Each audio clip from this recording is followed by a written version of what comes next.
हस्तीपुर में एक बहुत ही दुबला पतला किसान था, नैनसुख। नैनसुख की ऐसी कदकाठी का कारण था उसकी कड़ी मेहनत।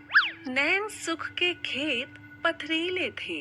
उसे खेत जोतने में अधिक मेहनत करनी पड़ती थी।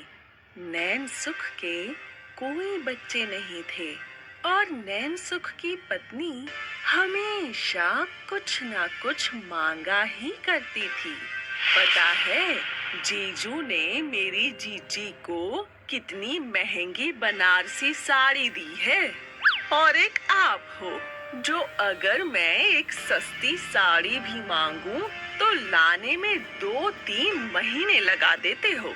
तुम्हारे जीजू के खेत उपजाऊ हैं और उनकी आमदनी भी अच्छी खासी है।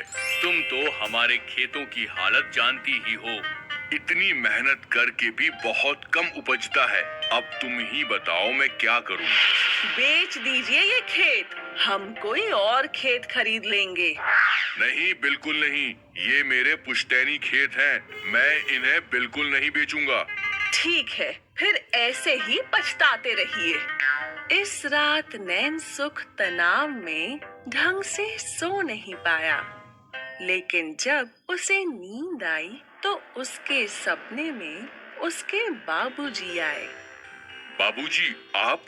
हाँ बेटा नैनसुख, आज बहू की और तुम्हारी अनबन सुनी। ये सब हमारे खेतों की वजह से है। बाबूजी, रमा की तो आदत ही है मुझे खरी खोटी सुनाने की। आप चिंता मत कीजिए, मैं खेत बिल्कुल नहीं बेचूंगा।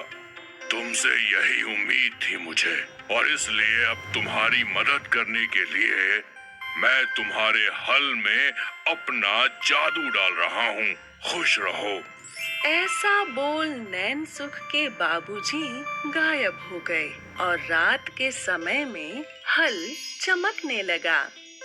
अगले दिन नैनसुख रोज की तरह अपने खेतों में मेहनत करने पहुंचा। पर जैसे ही नैनसुख ने हल उठाया, हल अपने आप ही चलने लगा। हल ने कुछ ही समय में सारा खेत जोत दिया। वो जमीन का टुकड़ा भी जो बंजर और पथरीला था। ये सब देख नैनसुख को कुछ समझ नहीं आ रहा था। जिस जमीन को वो कभी भी नहीं जोत पाया था, आज वो इतनी आसानी से कैसे जुत गई। इसके बाद नैनसुख ने खुशी खुशी बीज बोए और आज सूरज ढलते ही नैनसुख खुशी खुशी घर पहुंचा। क्या हुआ जी, आज बहुत खुश हो? जो आज हुआ है वो तो मुझे भी समझ नहीं आ रहा। क्या मतलब? आज अपने हल अपने आप खेत जोतने लगे। अपने आप? ऐसे कैसे हो सकता है? यही तो मुझे भी समझ में नहीं आ रहा है। लेकिन जो भी हो, आज मेरे सारे खेत वो भी पूरी तरह से जुत चुका है। अब बस फसल आने का इंतजार है। रमा असमंजस में थी। नैनसुख के खेतों में अंकुर फूटे और जल्द ही खेत में फसल लहराने लगी।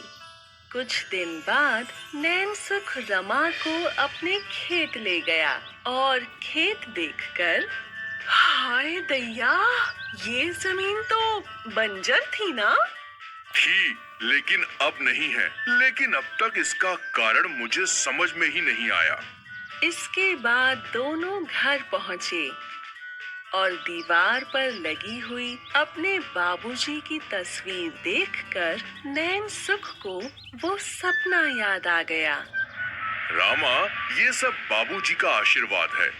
नैनसुख ने रमा को सपने के बारे में बताया।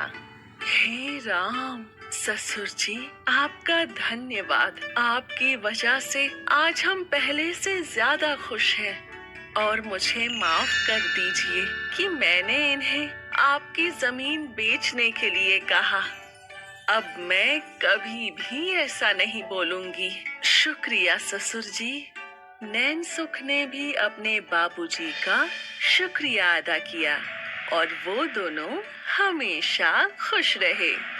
इसीलिए कहते हैं कि हमारे पूर्वज हमेशा हमारा भला ही सोचते हैं।